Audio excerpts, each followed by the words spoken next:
ಯಾರಾದರೂ ನಿಮ್ಮ ಬಗ್ಗೆ ಕೆಟ್ಟದಾಗಿ ಮಾತನಾಡಿದಾಗ ಬೇಸರ ಮಾಡಿಕೊಳ್ಳಬೇಡಿ. ಯಾಕೆಂದರೆ ಅದು ಅವರ ಯೋಚನೆಯನ್ನು ತೋರಿಸುತ್ತೆ, ನಿಮ್ಮ ವ್ಯಕ್ತಿತ್ವವನ್ನಲ್ಲ. ಕಲಿಯುಗದಲ್ಲಿ ಒಂದು ನಿಯಮ ಪ್ರಸಿದ್ಧವಾಗಿದೆ: ನಾವು ಯಾರ ಮೇಲೆ ಎಷ್ಟು ನಂಬಿಕೆ ಇಡುತ್ತೇವೋ ಅವರು ಅಷ್ಟೇ ಹೃದಯವನ್ನು ಹೊಡೆಯುವ ಮೋಸವನ್ನು ಮಾಡುತ್ತಾರೆ. ನಿಮ್ಮ ಬಲದ ಜೊತೆ ಚಿಂತಿಸುವುದನ್ನು ಕಲಿಯಿರಿ. ನಿಮಗಿಂತ ನಿಮಗೆ ಒಳ್ಳೆಯ ಜೊತೆಗಾರರು ಬೇರೆ ಯಾರೂ ಆಗಲು ಸಾಧ್ಯವಿಲ್ಲ. ಇಂದಿನ ಕಷ್ಟದ ದಿನಗಳೇ ನಾಳೆಯ ಖುಷಿಗೆ ಕಾರಣ. ನಮ್ಮನ್ನು ಸಮಯ ಎಷ್ಟು ಕಾಯಿಸುತ್ತೋ ಅಷ್ಟು ಉತ್ತಮ ಫಲ ನಮಗೆ ಸಿಗುತ್ತೆ. ಸೋತೆ ಎಂದು ಚಿಂತೆ ಪಡಬೇಡ. ಜೀವನ ಇಷ್ಟೇನಾ ಎಂದು ಮರುಗಬೇಡ. ಎಲ್ಲವನ್ನೂ ಕಳೆದುಕೊಂಡೆ ಎಂದು ಕೊರಗಬೇಡ. ನಿನಗಿಂತ ಕೆಳಗಿರುವವರನ್ನು ನೋಡಿ ನೀನು ಸಮಾಧಾನ ಪಡು. ದೇವರು ಯಾರನ್ನೂ ಕೈಬಿಡುವುದಿಲ್ಲ.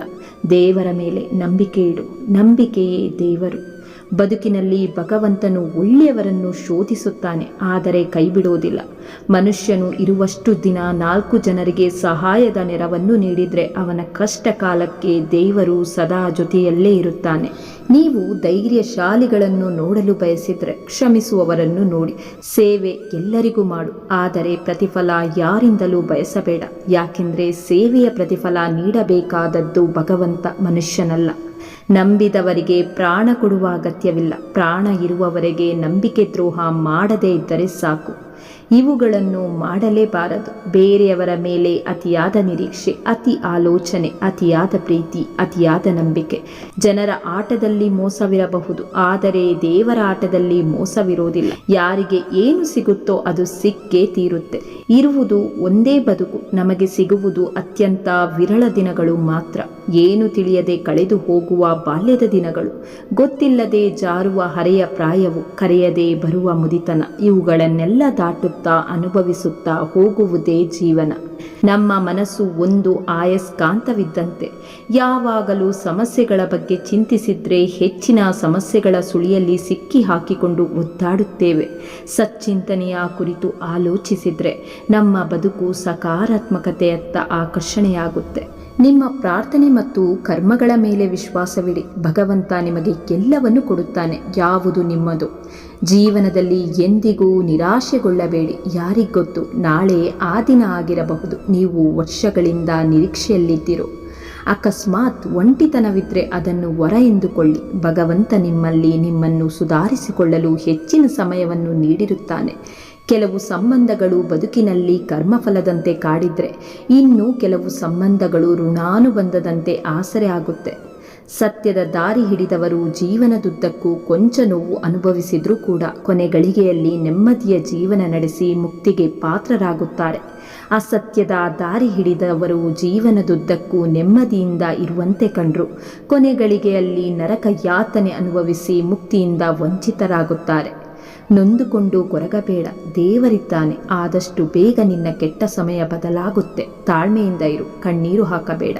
ನಿನ್ನ ಕಣ್ಣೀರಿನ ಪ್ರತಿಯೊಂದು ಹನಿಯು ಭಗವಂತನನ್ನು ತಲುಪುತ್ತೆ.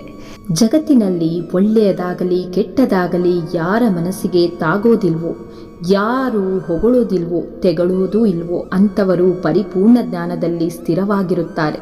ಭಗವದ್ಗೀತೆ ಸಕ್ಕರೆ ಹಾಕಿದ ಹಾಲಿನ ಹಾಗೆ. ಅದನ್ನು ಹಾಗೆ ನೋಡಿದರೆ ಸಾಮಾನ್ಯ ಹಾಲಿನಂತೆ ಕಾಣುತ್ತೆ. ಕೆಲವರಿಗೆ ಅದು ವಿಷದ ಹಾಲು ಇರಬಹುದು ಎಂಬ ಅನುಮಾನವೂ ಬರಬಹುದು. ಆದರೆ ಅದನ್ನು ಕುಡಿದವರಿಗೆ ಮಾತ್ರ ರುಚಿ ಗೊತ್ತಾಗೋದು. ಹಾಗೆಯೇ ಭಗವದ್ಗೀತೆಯನ್ನು ಓದದಿದ್ದವರು ಅದರಲ್ಲಿ ಏನೂ ಇಲ್ಲ ಎನ್ನುತ್ತಾರೆ. ಕೆಲವರಂತೂ ಅದನ್ನು ಓದಿದ್ರೆ ಕೆಟ್ಟದಾಗಬಹುದು ಎನ್ನುತ್ತಾರೆ. ಆದರೆ ಅದನ್ನು ಓದಿದವರಿಗೆ ಮಾತ್ರ ಗೊತ್ತು ಭಗವದ್ಗೀತೆ ಅಮೃತ ಎಂದು. ಆದ್ದರಿಂದ ನಾವು ಒಂದು ವಿಷಯದ ಆಳಕ್ಕೆ ಇಳಿಯದೆ, ಅದರ ಬಗ್ಗೆ ತಿಳಿಯದೆ ಮಾತನಾಡುವುದು ತಪ್ಪು. ಇತಿಹಾಸ ಸೃಷ್ಟಿಸಬೇಕೆಂದು ಯೋಚಿಸಿದ್ರೆ ನಿಯತ್ತಿನ ದಾರಿಯಲ್ಲಿ ಸಾಗಬೇಕು. ಮಿತಿ ಇಲ್ಲದೆ ಮೆರೆದವರನ್ನು ಗತಿ ಇಲ್ಲದೆ ಇರೋ ತರಹ ಮಾಡುವುದೇ ಕರ್ಮ. ಕೆಟ್ಟ ಸಮಯ ಬಂದಾಗ ಭಯಪಡಬೇಡ. ಒಳ್ಳೆಯ ಸಮಯ ಬಂದಾಗ ದಾರಿ ತಪ್ಪಬೇಡ. ಕಲಿಯೋದನ್ನು ಯಾವತ್ತೂ ನಿಲ್ಲಿಸಬೇಡ. ಯಾಕೆಂದರೆ ಜೀವನ ಕಲಿಸೋದನ್ನು ನಿಲ್ಲಿಸೋದಿಲ್ಲ. ನಿಮ್ಮ ಪಾಲನ್ನು ಕೇಳಿದರೆ ನಿಮ್ಮ ಎಲ್ಲ ಸಂಬಂಧಗಳು ನಿಮಗೆ ಮುಳ್ಳಾಗುತ್ತವೆ. ಅದೇ ಪಾಲನ್ನು ಬಿಟ್ಟುಕೊಟ್ರೆ ಎಲ್ಲ ಮುಳ್ಳುಗಳು ಗುಲಾಬಿಗಳಾಗಿ ಪರಿವರ್ತನೆಯಾಗುತ್ತೆ. ಶ್ರೇಷ್ಠ ಸಂಕಲ್ಪ ಹೊಂದಿರುವವನಿಗೆ ಪ್ರಕೃತಿಯೇ 100 ಮಂದಿಯನ್ನು ಜೊತೆ ಮಾಡಿಕೊಡುತ್ತೆ. ಸುತ್ತಲೂ ತೋಳಗಳಿರಬಹುದು, ಆದರೆ ನೀನು ಸಿಂಹ ಎನ್ನುವುದನ್ನು ಮರೆಯಬೇಡ. ನಾವು ಕೇವಲ ಬುದ್ಧಿಗಷ್ಟೇ ಶಿಕ್ಷಣ ಕೊಡುವುದಲ್ಲ, ಹೃದಯಕ್ಕೂ ಶಿಕ್ಷಣ ಕೊಡುವ ಅಗತ್ಯವಿದೆ.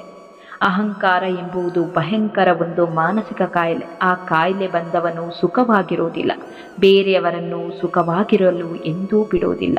ಜೀವನದಲ್ಲಿ ಎರಡು ರೀತಿಯ ನೋವುಗಳಿರುತ್ತೆ. ಒಂದು ನಿಮ್ಮನ್ನು ನೋಯಿಸಿದ್ರೆ, ಮತ್ತೊಂದು ನಿಮ್ಮ ಬದುಕನ್ನು ಬದಲಾಯಿಸುತ್ತೆ.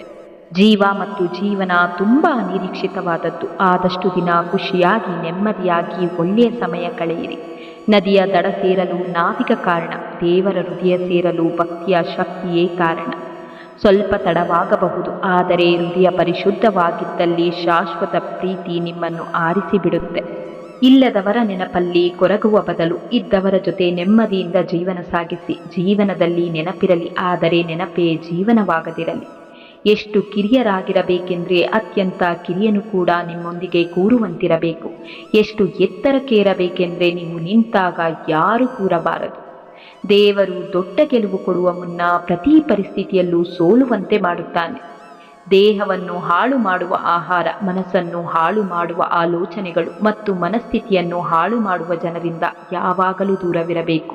ಇನ್ನೊಬ್ಬರ ಬದುಕಲ್ಲಿ ಇಣುಕಿ ನೋಡ್ತಾ, ಇನ್ನೊಬ್ಬರ ಸಂಸಾರದ ಬಗ್ಗೆ ಮಾತನಾಡ್ತಾ ಕಾಲಹರಣ ಮಾಡಬೇಡಿ. ನಿಮ್ಮ ಮನೆಯಲ್ಲಿ ಕೊಳೆತು ನಾರುತ್ತಿರುವ ಹೊಲಸನ್ನು ಮೊದಲು ಸ್ವಚ್ಛ ಮಾಡಿಕೊಳ್ಳಿ. ಕಂಡವರ ಮನೆಯ ಕತೆ ಕೇಳಿ ನೀವು ಏನೂ ಸಾಧಿಸಲು ಸಾಧ್ಯವಿಲ್ಲ. ಇಲ್ಲಿ ಯಾರಿಗೂ ಪಾಠ ಕಲಿಸಲು, ಬುದ್ಧಿ ಕಲಿಸಲು ಅಧಿಕಾರ ಇಲ್ಲ. ಪ್ರತಿ ಜೀವಿಗೂ ಹುಟ್ಟು, ಸಾವು, ಕಷ್ಟ, ಸುಖ, ನೋವು, ಸಂಕಷ್ಟಗಳಿಗೆ ಅಣೆಬರಹ ಕಾರಣ. ಕಾಲಚಕ್ರದೊಳಗೆ ಯಾರನ್ನು ಮೇಲೆತ್ತಬೇಕು, ಯಾರನ್ನು ಪಾತಾಳಕ್ಕೆ ತುಳಿಯಬೇಕು ಕಾಲ ನಿರ್ಣಯ ಮಾಡುತ್ತೆ. ಹಾವು ಅರಣ್ಯದಲ್ಲಿರಬೇಕು, ಹದ್ದು ಆಕಾಶದಲ್ಲಿರಬೇಕು. ಮನುಷ್ಯ ಸತ್ಯ, ಧರ್ಮ, ಸ್ವಂತ ಬುದ್ಧಿಯಿಂದ ನಡೆಯಬೇಕು. ಅದಲು ಬದಲು ಆದರೆ ನಿಮ್ಮ ವಂಶ ಸರ್ವನಾಶ. ಯಾರು ಸಮಯ ಸಾಧಕರಾಗಿ ಒಬ್ಬ ವ್ಯಕ್ತಿಗೆ ಮೋಸ ಮಾಡುತ್ತಾರೋ ಅವರ ಮೋಸಕ್ಕೆ ಸಮಯವೇ ಒಂದು ದಿನ ತಕ್ಕ ಪಾಠ ಕಲಿಸುತ್ತೆ. ನಿಜವಾದ ಸಂಬಂಧಗಳ ಪರಿಚಯ ಹೃದಯದಿಂದ ಆಗಬೇಕೇ ಹೊರತು ಅವಶ್ಯಕತೆಗಳಿಂದಲ್ಲ. ಕಳೆದು ಹೋದ ಒಳ್ಳೆಯ ಸಮಯ ಜೀವನದಲ್ಲಿ ನೆನಪಾಗಿ ಉಳಿಯುತ್ತೆ. ಕಳೆದು ಹೋದ ಕೆಟ್ಟ ಸಮಯ ಬದುಕಿನಲ್ಲಿ ಪಾಠವಾಗುತ್ತೆ. ದಾರಿ ಕಾಣುತ್ತಿಲ್ಲವೆಂದು ದೇವರನ್ನು ದೂರಬೇಡ. ಸ್ವಲ್ಪ ತಾಳ್ಮೆ ಇರಲಿ. ದೇವರು ನಿನಗಾಗಿ ಒಂದು ಹೊಸ ದಾರಿಯನ್ನೇ ಸೃಷ್ಟಿಸುತ್ತಿರಬಹುದು. ನೀನು ಒಬ್ಬರಿಗೆ ಏನನ್ನು ಬಯಸುತ್ತೀಯೋ ಅದನ್ನೇ ನಿನಗೆ ಕೊಡಲು ಕರ್ಮ ತಯಾರಾಗಿರುತ್ತೆ. ಬಯಸೋದಾದ್ರೆ ಒಳ್ಳೆಯದನ್ನೇ ಬಯಸು, ನಿನಗೂ ಒಳ್ಳೆಯದಾಗುತ್ತೆ. ಬದುಕು ಇಲ್ಲಿ ಪಾಠ ಕಲಿಯಲು ಶುಲ್ಕ ಬೇಡ. ಪಾಠ ಕಲಿಯದೇ ಇದ್ರೆ ಶುಲ್ಕ ತೆರಬೇಕಾಗುತ್ತೆ. ರೋಗ, ಸಾಲ, ದ್ವೇಷ ಈ ಮೂರೂ ಇಲ್ಲದ ಸ್ಥಳದಲ್ಲಿ ಬದುಕು. ಅದು ಗುಡಿಸಲು ಆದರೂ ಸರಿಯೇ, ಅವರೇ ನಿಜವಾದ ಕೋಟ್ಯಾಧೀಶ್ವರರು. ಇನ್ನೊಬ್ಬರ ತಪ್ಪು ಹುಡುಕಲು ತುಂಬ ಬುದ್ಧಿವಂತಿಕೆ ಬೇಕಾಗಿಲ್ಲ. ಇನ್ನೊಬ್ಬರ ಒಳ್ಳೆತನ ಮೆಚ್ಚಿಕೊಳ್ಳಲು ದೊಡ್ಡ ಹೃದಯ ಬೇಕು. ಭಾವನೆಗಳಿಗೆ ತಲೆಬಾಗುವುದರಲ್ಲಿ ತಪ್ಪೇನಿಲ್ಲ. ದಿನ ಬೆಳಗುವ ಸೂರ್ಯನು ಚಂದ್ರನಿಗಾಗಿ ಇರುಳಿನಲ್ಲಿ ಮುಳುಗುತ್ತಾನೆ. ಏನೂ ಇಲ್ಲದಿದ್ದಾಗ ನಿಮ್ಮ ತಾಳ್ಮೆ ಹಾಗೂ ಎಲ್ಲವೂ ಇದ್ದಾಗ ನಿಮ್ಮ ವರ್ತನೆ, ಇವೆರಡು ಅಂಶಗಳು ನಿಮ್ಮ ವ್ಯಕ್ತಿತ್ವ ನಿರ್ಣಯಿಸುತ್ತೆ. ನಿಮ್ಮದಲ್ಲದವರ ಮೇಲೆ ಎಂದಿಗೂ ಹಕ್ಕುಗಳನ್ನು ಪಡೆಯಬೇಡಿ ಮತ್ತು ಅರ್ಥ ಮಾಡಿಕೊಳ್ಳಲು ಸಾಧ್ಯವಾಗದವರಿಗೆ ದುಃಖವನ್ನು ವ್ಯಕ್ತಪಡಿಸಬೇಡಿ. ಸಹನೆ ತುಂಬಿದ ಹೃದಯಕ್ಕೆ ಪೆಟ್ಟು ಬಿದ್ದರೆ ಅದರ ನಿರ್ಣಯಗಳು ತುಂಬ ಕಠಿಣವಾಗುತ್ತೆ. ನಾಲಿಗೆ ಎರಡು ಅಲಗಿನ ಕತ್ತಿ ಇದ್ದಂತೆ. ಆಡುವ ಮಾತಿನಲ್ಲಿ ನಿಯಂತ್ರಣವಿರಬೇಕು. ಇಲ್ಲದಿದ್ದರೆ ಅದು ಇತರರನ್ನು ಮಾತ್ರವಲ್ಲದೆ ಆಡಿದವರನ್ನು ಘಾತಿಸುತ್ತೆ.